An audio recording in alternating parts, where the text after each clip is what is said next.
Bonjour à tous, aujourd'hui un exercice de maths sup ultra intéressant, vraiment type concours oral à nouveau faisable en MPSI, PCSI.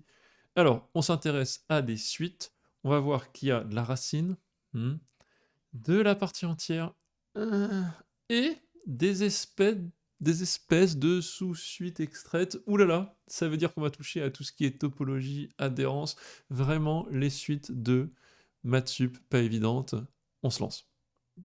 Partez pas, élèves de sup, c'est très intéressant ce que je vais dire. La Taylor Academy est de retour après 2 stages ultra intensifs et à haut succès cet été en juillet et en août pour préparer la rentrée de septembre en sup, puis un stage de Toussaint pour reprendre un peu les bases et recadrer cette méthodologie qui peut vous manquer parfois. On revient, la Taylor Academy, ce Noël. Pendant les vacances de Noël, deuxième semaine des vacances. Il y aura bien sûr une pause le 1er janvier parce que tout le monde aura fait la fête le 31, je comprends bien. On revient pour un stage avec votre serviteur, plus de 30 heures en visio avec moi. Vous allez voir, en fait, ce qu'on va faire, c'est il y a un trimestre qui est passé de septembre à décembre, ou un semestre, ça dépend comment vous l'appelez, qui est passé avec ses difficultés, ses méthodes. Mon but pour moi, que vous ayez plus ou moins réussi vos chapitres, que vous vous sentiez plus ou moins en confiance, c'est d'être sûr de cadrer la méthode de travail, les méthodologies d'exercice et de DMDS format plus long, pour être sûr d'arriver au conseil de classe de fin de sup et donc d'arriver en SP bien prêt pour attaquer les chapitres de l'année prochaine. Donc le but c'est de vous cadrer, de rattraper ce qui a pu vous échapper, peut-être d'avancer un peu sur quelques chapitres, mais surtout vraiment de cadrer la méta-méthode, la manière de travailler, la manière de réfléchir en sup, d'aborder les exercices, de structurer son travail pour pouvoir attaquer n'importe quel exercice sans être complètement dépassé et sans être confronté à une page blanche. Vous avez toutes les infos sur tayloracademy.fr. Vous allez voir, hein, slash Noël pour le stage de Noël. Il y a beaucoup de détails. Vous pouvez vous inscrire. Alors, comme par habitude, comme d'habitude, on a une limite à environ 15 élèves. Hein. Je pense que 15-16 élèves, c'est le maximum. N'hésitez pas à vous inscrire au plus vite. C'est pour la période de Noël. Donc, encore une fois, les dates sont écrites ici entre le 30 décembre et le 4 janvier. On fait bien sûr une pause le jeudi 1er, je l'ai déjà dit. Je vous retrouve. Allez, je vous laisse pour la suite de la vidéo. Alors, de quoi ça parle? On vous dit, pour tout n, un égale ce truc-là. Bah, première analyse, c'est intéressant parce qu'on a un nombre moins sa partie entière.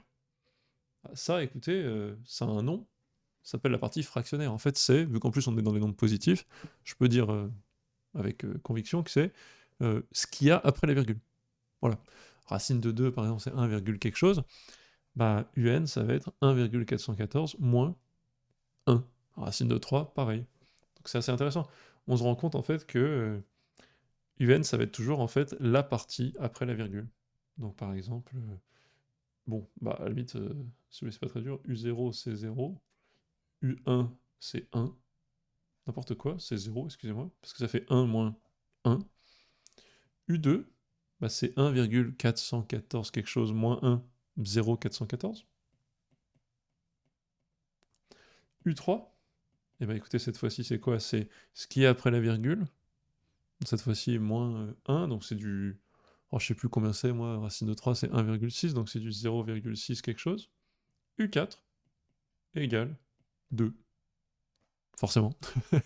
Ça, c'est pas très dur. Oh, pardon, n'importe quoi. 2 moins 2, pardon, égale 0. Excusez-moi. Et on comprend très vite, en fait, bah, quand est-ce que je vais tomber pile sur 0. Donc ma suite, déjà, elle est ni croissante ni décroissante, hein, parce que ça a l'air d'être compliqué. J'ai l'impression quand même que ça évolue, et puis pouf, on tombe sur 0. Bah, très vite, je me rends compte, intuition numéro 1 qu'il faut avoir, c'est que U indice n carré, bah écoutez, ça vaut n moins n égale 0. Donc première remarque, j'ai ça, un carré, toujours égal à 0. Ça nous amène peut-être à la question 1. Étudier limite de un truc très très particulier qui est u indice n carré plus n. En déduire que la suite n n'a pas de limite. Alors petit rappel, qu'est-ce que c'est qu'une suite extraite, ou on appelle ça une sous-suite? On va définir une suite extraite, ça va être u indice phi de n, avec phi qui doit être une fonction injective de n dans n.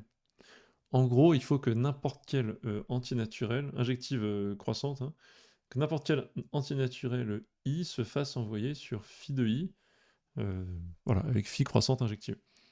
De toute façon, si je dis pas de bêtises, si t'es injective de n dans n, forcément t'es croissante.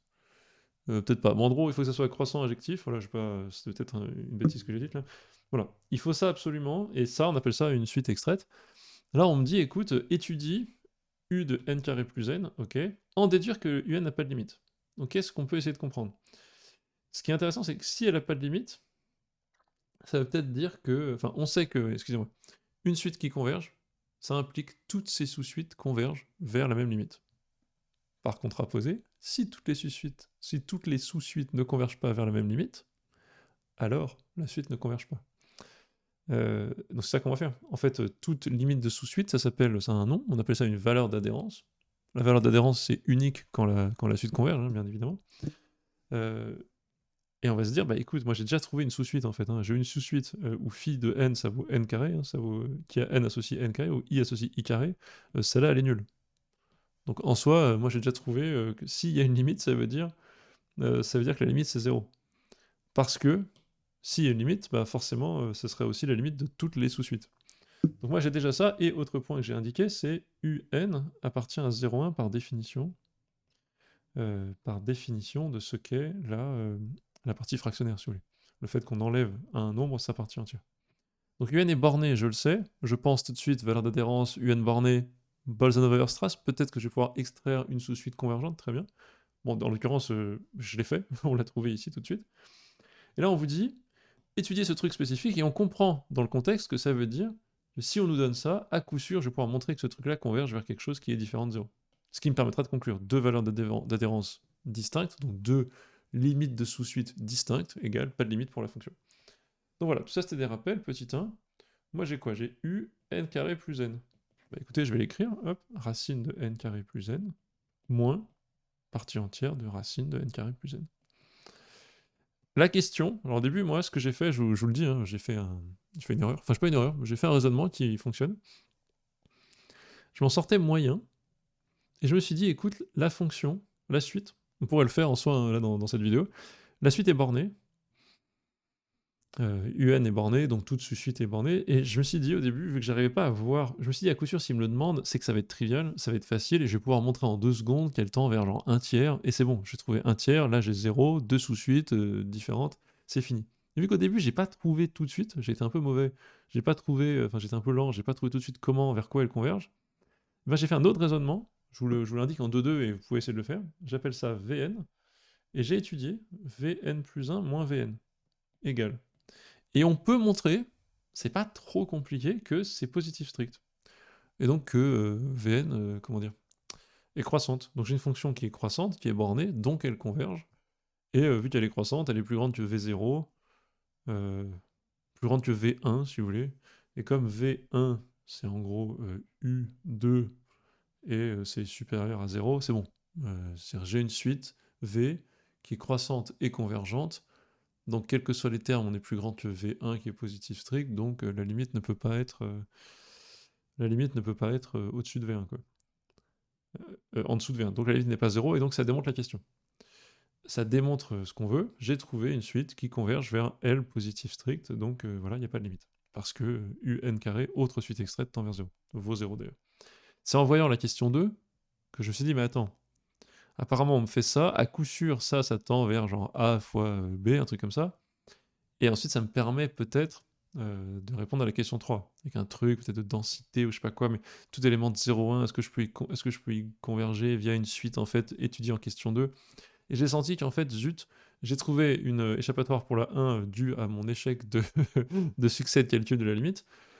Et bah, malheureusement, je crois que je vais pas pouvoir y échapper. Il faut que je trouve une manière de calculer cette limite pour la 2 et la 3. Donc ça m'a forcé un peu à réfléchir et à me dire, attends, mais j'ai des racines, qu'est-ce que je vais faire? À la maison, indice, racine, je déconne. Ça, c'est les vieilles rêves Julien Lepers des années 2000. Qu'est-ce que je peux faire avec une racine? Là, disons que ça, c'est un K. Bah, j'ai fait de racine moins un entier K. Tout de suite, moi, je me suis dit, je fonce, je fais une quantité conjuguée. J'aimerais faire une quantité conjuguée. Et donc, j'ai forcé un peu pour voir comment je pourrais pas calculer ce truc-là. Et en fait, on peut calculer la partie entière de ce truc. C'est pas si compliqué. Moi, j'ai racine de n carré plus n, qui est très facile à encadrer. C'est supérieur strict à racine de n carré, égale n. Est-ce que c'est plus petit strict que n plus 1? Point d'interrogation. Bah oui, si vous voulez. Comment je peux le montrer? Alors, soit je prends cette inégalité que je sais pas encore être vraie, je mets tout au carré, ça fait n2 plus n plus petit qu'n2 plus 2n, c'est fini. Soit je le fais d'un seul coup, et je dis que c'est plus petit strict que racine de n2 plus n plus n plus 1 égale n plus 1. Donc facile, partie entière de n2 plus n en racine égale, vu qu'il est compris strict entre n et n plus 1, bah l'entier plus proche en dessous c'est n. Génial. Et là je m'en sors. C'était pas si compliqué, mais écoutez, quand je l'ai fait, je sais pas pourquoi, j'ai pas pensé, je suis parti dans le truc de croissance, ça marchait, j'étais content, je passais à la suite. Des fois on réussit un truc, on y va quoi. Moins n égale, et là bien sûr, il faut l'avoir, si vous l'avez pas, élèves de terminale qui nous suivez, s'il y en a, il faut avoir le réflexe ici, vous connaissez pas les suites extraites, même si bon, vous avez compris, hein, les suites qu'on extrait, les plus typiques d'ailleurs c'est U indice 2n, U indice 2n plus 1, les termes pairs, les termes impairs, voilà. On étudie ces suites là en gros. Bon, là, quel que soit votre niveau, vous savez qu'il faut tenter un truc. Vous avez une forme déterminée pour la limite, par exemple, ça c'est du plus l'infini moins l'infini, comment on règle tout ça? On fait une quantité conjuguée, ce qui fait en haut n carré plus n moins n carré, donc il reste plus que n sur cette quantité avec un plus, racine de n carré plus n égale, je divise par n en haut et en bas, 1 sur racine de 1 plus 1 sur n, je factorise par n carré, je divise, ça, plus 1, et on est bon. Pourquoi on est bon? Bah, quelle est la limite de ce truc? Écoutez, 1 demi. 1 sur 1 plus 1. Ultra facile! Et 1 demi, c'est quoi? Bah, c'est pas 0. J'arrive pas à faire de flèche. C'est pas 0, et donc j'ai quoi? Bah, j'ai deux suites. Hop, une ici qui tend vers 1 demi, une là-haut qui tend vers 0. Donc, deux valeurs d'adhérence égale pas de convergence. Petit 2, exactement le même délire. Qu'est-ce que je vais faire avec le petit 2? Racine de n de b2 plus 2an. On va pas se prendre la tête, hein. Moi j'ai n2 b2 plus 2an. Tout de suite, a et b sont des nombres positifs. En tout cas, ils sont entiers. Voilà, c'est ça, ils sont positifs. A plus petit que b. Hop, a plus petit que b. Donc je me prends pas la tête. Qu'est-ce que je fais? J'écris que ça c'est plus grand que, hop, surtout en racine ça sera pratique, n2 b2. Et c'est plus petit que, alors moi j'aimerais bien avoir du nb, le tout au carré, donc un genre de nb plus 1. Comment je fais pour faire apparaître? Comment je montre que ça c'est plus petit que nb plus 1, le tout au carré? Bah pareil, je reprends ça, je mets au carré et je compare. Ou bien je dis que ça c'est plus petit que n2b2, plus, vu que c'est 2bn, parce que a plus petit que b, comme a plus petit que b, bah, je peux faire ça, plus 1. Ça marche ou pas? Plus 1 au carré si vous voulez. Ça marche? Oui, égale nb plus 1 au carré. Génial! nb plus petit que u indice tout ça, c'est-à-dire, non, n'importe quoi, pas u du tout, racine, pardon, de n2b2 plus 2an, plus petit que nb plus 1. Super, j'ai donc la valeur, partie entière, excusez-moi, de racine de n2b2 plus 2an égale nb. Donc j'ai réussi à encadrer mon réel par deux entiers consécutifs, la partie entière c'est donc celui d'en dessous. Voilà, toujours pareil. Et bien donc ça m'arrange bien, parce que j'ai donc u indice, très relou à écrire, n2b2 plus 2an, je suis bête, c'est la même chose, n2b2 plus 2an égale n2b2 plus 2an en racine, moins nb égale n2b2 s'en va, il reste 2an sur, enfin, je disais par n dès le début, hein, hop, n s'en va, nb, hop, nb, je vais virer le n, bon, je vais tout écrire avant de tout virer, mais nb plus la même chose, n, je factorise par n carré dans la racine, et il reste b2 plus 2a sur n, et ce n se simplifie. Génial! Donc 2a sur b plus un truc qui tend vers 0 là, donc ça fait b. Donc ça tend vers a sur b. Si c'est pas incroyable. Voilà. Petit 3. On va conclure là-dessus, hein, ça va être très pratique. Petit 3, montrer que tout élément de 0, 1 est la limite d'une certaine suite extraite de un. Bah, j'ai envie de dire, avec ce qu'on a fait au-dessus, là je montre que je peux faire tendre vers n'importe quel a et b tant que a est plus petit que b entre 0 et 1. Bah écoutez, soit x appartient à 0, 1, inter q, c'est bon avec la question 2. Il suffit de prendre... Enfin, ce truc-là s'écrit donc, ce x écrit sous la forme a sur b, avec a plus petit ou égal à b, quoi. Et donc on a déjà démontré que c'était possible de l'avoir. Super facile.